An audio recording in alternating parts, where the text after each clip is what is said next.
उपोषणाची 6व्या दिवशी दाखल उपोषणकर्त्याची तब्येत खालावत असल्यामुळे वंचित बहुजन आघाडी, काँग्रेस, MIM टायगर संघटना सह विविध पक्षाचे नगरसेवक, पदाधिकारी यांनी तहसीलदार यांची भेट घेऊन दखल का घेत नाही असा प्रश्न उभा केला असता लागलीच ग्रामपंचायतीला व संबंधित विभागाला तहसीलदार साहेबांनी आदेश दिला, तात्काळ अतिक्रमण काढा, अन्यथा कारवाई करण्यात येईल। तेव्हा कुठे संबंधितांना जाग आली? तात्काळ अतिक्रमण काढून घेऊ असे तोंडी उत्तर दिले तहसीलदार साहेबांच्या। आदेशाची अंमलबजावणी होती का हे पुढे पाहणे लक्षणीय असेल।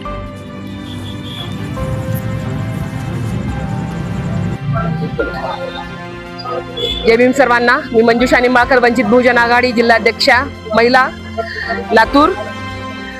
आम्ही आज उदगीर तहसील कार्यालयामध्ये आलेलो आहोत। हमीद शेख हे वंचित बहुजन आघाडीचे उमेदवार राहिलेले आहेत। हे डिग्रस येथील स्मशानभूमीच्या अतिक्रमणाविषयी त्यांनी जे मुद्दे आहेत त्याविषयी त्यांनी रितसर परवानगी घेऊन उपोषणाला बसलेले आहेत। 29 तारखेपासून याची सर्वांना त्यांनी कळवलेलं आहे, परंतु इथल्या उदगीर प्रशासनाशी म्हणा किंवा उदगीरवर ज्याचा वचक राहिलेला आहे, केवळ मी म्हणेन जाती द्वेषातून ते आज असल्या उन्हाळ्यामध्ये आपण बघत आहोत संबंध महाराष्ट्रावर टेम्परेचर किती आहे। लातूर जिल्ह्यामध्ये 4 उष्माघाताचे बळी गेलेले आहेत, पण हमीद शेख हे मुस्लिम आहेत। रितसर त्यांनी परवानगी घेतलेली आहे, रितसर सर्वांना कळवलेलं आहे की ते कशासाठी उपोषणाला बसलेले आहेत। त्यांचे 4 मुद्दे आहेत उपोषणाला बसल्या संदर्भात। पण मी तर म्हणन की माणुसकी इथं अधिकाऱ्यामध्ये राहिलेली नाही। अशा टेम्परेचर मध्ये हा माणूस 6 दिवस झाले गेल्यापासून इथं बसलेले आहेत, तर त्यांची कुठलीही दखल घेतली नाही। त्यांचं मेडिकल झालं नाही की तिथला पोलीस कर्मचारी तिथे येऊन गेलेला नाही। केवळ मुस्लिम स्मशानभूमीवर अतिक्रमण आहे ते काढण्यासाठी रितसर ते वारंवार पाठपुरावा करत आहेत, तरी पण उपोषणाला बसत आहे हे कळवूनही इथं त्यांचं मेडिकल झालेलं नाही, इथं एखादा पोलीस कर्मचारी येऊन गेलेला नाही, त्यांच्या जीवितास धोका आहे का नाही, हा माणूस कशा अवस्थेत आहे बघण्यासाठी। तर इथं उदगीर येथे मुस्लिम याला मारून घालण्याचा हा घाट इथल्या प्रशासनानं घातला आहे की काय, हा प्रश्न इथं पडल्याशिवाय राहत नाही। या संदर्भामध्ये जाब विचारण्यासाठी आम्ही तहसीलदार साहेबांकडे गेलो असता त्यांची खूप महत्वाची VC चालू आहे। शेवटी आम्ही त्यांना म्हणलं की बाबा तुमची VC करा, आमच्या प्रश्नाचे उत्तर नंतर द्या, पण हा माणूस जगला पाहिजे, या माणसाचं मेडिकल करा म्हणून आम्ही विनंती करून इथं बाहेर पडत आहोत। राहिलेल्या प्रश्नाचे उत्तर आम्ही मागण्यासाठी त्यांच्याकडे जाणारच आहोत। तर इथं ह्या उदगीर मतदारसंघामध्ये वचक मला सगळ्या लोकांकडून ऐकण्यात आलेला आहे। आका बाका इथं पण प्रकार चालू आहे, याचा हा प्रशासनाला उत्तर द्यावं लागेल। आणि हमीद शेख यांच्या जीवितास काही बरं वाईट झाल्यास याला जबाबदार कोण, याचं उत्तर कोण देणार आहे, हा प्रश्न इथं आम्ही ठेवून बाहेर पडत आहोत। 1 तासानंतर आम्हाला तहसीलदार साहेबांनी बोलवलं आहे, बघू त्यांनी काय आम्हाला त्यांनी शंकेचं निरसन करतात ते। धन्यवाद सर्वांना। मी टायगर सेनेचा संस्थापक अध्यक्ष जाकीरदादा सावंत।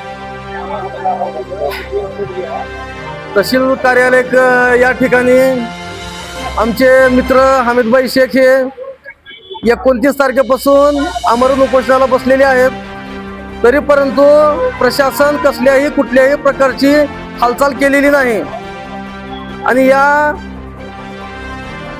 काळामध्ये जर समजा हमीदभाईच्या जीवितात काही बरं वाईट झालं काही, तर त्यास सर्वस्व शासन, प्रशासन व संबंधित विभागाचे अधिकारी, कर्मचारी हे जबाबदार राहतील। आणि राहिला प्रश्न पोलीस प्रशासनाचा, पोलीस प्रशासन हे त्यांना 168 ची नोटीस काढते। म्हणजे भारतीय संविधानाने लोकशाहीचा मार्ग जो दिला आहे त्याचा अवलंब करू नये असं यांचं म्हणणं आहे, असं आम्हाला या ठिकाणी नोटीसद्वारे वाटते। आणि आम्ही तहसीलदार साहेबांशी चर्चा करायला गेलो असता तहसीलदार साहेब म्हणतात की आमची VC चालू आहे आणि VC झाल्यानंतर आपण बोलू, आणि VC ची वेळ झालेली आहे। तरी आम्ही त्यांच्या विनंतीला मान दिली, तरी परंतु की तहसीलदार साहेब असतील, डिप्टी कलेक्टर साहेब असतील किंवा पोलीस प्रशासनाचे किंवा संबंधित विभाग असेल, हे सर्व या प्रकरणाला डोळेझाकपणा करत आहेत। आणि ज्या ठिकाणी अतिक्रमण केलं त्या अतिक्रमणच्या ठिकाणी आमची अशी एक मागणी आहे की त्या ठिकाणी एक CCTV फुटेज बसवावी, CCTV जर समजा आपण बसवला तर उद्या भविष्यामध्ये कुठल्याही कसल्याही प्रकारचा काही अनर्थ त्या ठिकाणी होणार नाही. कारण आज आमचे हमीदभाई ज्या ठिकाणी बसलेले आहेत तर यांना आणि त्याच्यानंतर यांच्या काही सहकाऱ्यांना सुद्धा गालबोट लागण्याचा त्या ठिकाणी प्रयत्न होऊ शकतो. आणि राहिला प्रश्न की हमीदभाई जर समजा चुकीच्या मार्गाने बसले असं जर तुम्हाला वाटत असेल तर तसे तुम्ही ठोस पुरावे द्या आणि त्या ठोस पुराव्याच्या आधारे तुम्ही त्यांना तशी नोटीस काढा, गुन्हा दाखल करा, आमचं म्हणणं हे आहे. आणि जर समजा हमीदभाई जर समजा बरोबर जर योग्य प्रकारे जर बसले असतील तर त्या कागदपत्राची शहानिशा करावी आणि जो कोणी चुकीचा मार्ग अवलंबला असेल तर त्या व्यक्तीवर सुद्धा गुन्हा दाखल झाला पाहिजे. कारण तुम्ही प्रशासन तुमचं ग्रामपंचायतचं नमुना नंबर 8 देते स्मशानभूमीच्या नावानं. त्याच्यानंतर स्मशानभूमीच्या नावानं पूर्ण त्या ठिकाणी काय पंचनामा होतोय. मग जर समजा एकीकडे तुम्ही म्हणता स्मशानभूमीची जागा आहे, एकीकडे तुम्ही म्हणता स्मशानभूमीची जागा नाही, मग असं जर असेल मग नसेल तर मग तुम्ही का त्यांना म्हणजे तुम्ही अतिक्रमण करू दिलात. आज समजा स्मशानभूमीची जर समजा जागा असेल तर का अतिक्रमण करू दिलात. तर जर समजा तसं जर असेल तर तात्काळ ते अतिक्रमण काढून घेण्यात यावं आणि महाराष्ट्रात देशात होणारा अनर्थ या ठिकाणी टाळला पाहिजे असं या ठिकाणी मला वाटते. लवकरात लवकर जर समजा आपण अतिक्रमण जर नाही काढलात तर आम्हाला त्याच्या पुढचं तीव्र आंदोलन आम्हाला छेडल्याशिवाय आम्ही गप्प बसणार नाही. आणि याला स्वतः सर्वस्व शासन प्रशासन येथील स्थानिकचे जे कोणी लोकप्रतिनिधी असतील ते सुद्धा या काय म्हणतात त्याला कामामध्ये त्यांची सुद्धा दखल अंदाजी आहे असं या ठिकाणी आम्ही गृहीत धरतो. वंचित बहुजन आघाडी तालुका उदगीरच्या वतीनं मौजे डिग्रस येथील हमीदभाई शेख हे 29 तारखेपासून कब्रस्तानचा प्रश्न घेऊन तहसील कार्यालय उदगीर येथे उपोषणास बसलेले आहेत. कब्रस्तानचा असताना त्या जागेवर गावातीलच काही गावगुंडांनी जाणून बुजून अतिक्रमण केलेलं आहे. त्याचबरोबर तहसीलदार साहेबांना लेटर काढलेलं आहे की बाबा ते ग्रामपंचायत आणि ग्रामविकास अधिकाऱ्याला सुद्धा कळवण्यात आलेलं आहे. परंतु त्या गोष्टीवर पोलीस प्रशासनाला सुद्धा काढलेलं आहे, तरी कुणी त्या गोष्टीची दखल घेत नाही. तर याच्या मागचं कारण काय, यांच्यावर दबाव कुणाचा आहे. आज 6 दिवस झालं असल्या उन्हाळ्यामध्ये माणूस उपोषणाला बसलेला आहे. त्यांच्या तब्येतीची चौकशी करण्यासाठी इथला सिव्हिल हॉस्पिटलचा एकही अधिकारी किंवा नर्स सुद्धा इथे येऊन त्यांची तपासणी केलेली नाही. जर त्यांच्या जीवितास काही झालं तर याला इथले SDM साहेब, तहसीलदार साहेब हे प्रशासन जबाबदार राहील.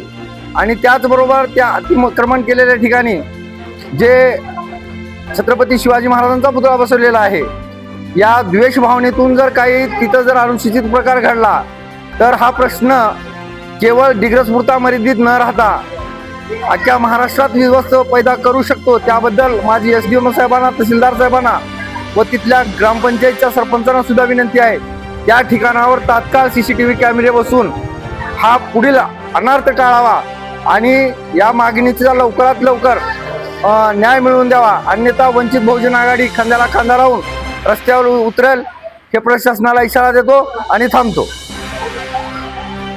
आज उदगीर तालुका डिग्रस गांव के अंदर कब्रिस्तान के ऊपर अतिक्रमण लगाया गया. उस अतिक्रमण के नाम पर वहाँ के मुस्लिम नौजवानों को, बुजुर्गों को और उस कब्रिस्तान को टारगेट करने का काम कर रहे हैं. जबकि उस जमीन के कब्रिस्तान के 25-70 के डॉक्यूमेंट रेडी है, हर चीज मौजूद है. उसके बावजूद भी वहाँ पे टीन शेड मारकर वहाँ पे पुतला लगाया गया और यहाँ पे मुसलमानों के दिलों को ठेस पहुँचाने का काम किया गया. ये हम बिल्कुल बर्दाश्त करने वाले नहीं. पुलिस प्रशासन, तहसीलदार हो या कलेक्टर साहब हो या SP हो, DSP हो, यहाँ के जो भी जिम्मेदार है इसके ऊपर सख्त एक्शन ले. क्योंकि यहाँ का जो आमदार है, यहाँ के जो खासदार है, ये बिल्कुल एक्शन लेना नहीं चाह रहे, मगर इनको एक्शन लेना पड़ेगा. ये लोग जातिवाद करना चाह रहे. जातिवाद के नाम पर एक टारगेट करके कब्रिस्तान को यहाँ पर निशाना बनाकर हिंदू मुस्लिम करना चाह रहे हैं. इसके जिम्मेदार अगर कुछ होता है तो यहाँ के संजय बंसोड़े और यहाँ के खासदार, ये दोनों जिम्मेदार होंगे और इसकी बहुत जल्द से जल्द इसके ऊपर दखल ले, नहीं तो हमको आगे दूसरा स्टेप उठाना पड़ेगा. अगर हमारे हमीद शेख के ऊपर या वहाँ के लोगों के ऊपर कोई उंगली उठाता है या कोई टारगेट करता है, हम ये बिल्कुल बर्दाश्त करने वाले नहीं है। हम संविधान को मानने वाले हैं, संविधान के दायरे में रहकर हम बात कर रहे हैं और काम करने वाले हैं। जय भीम।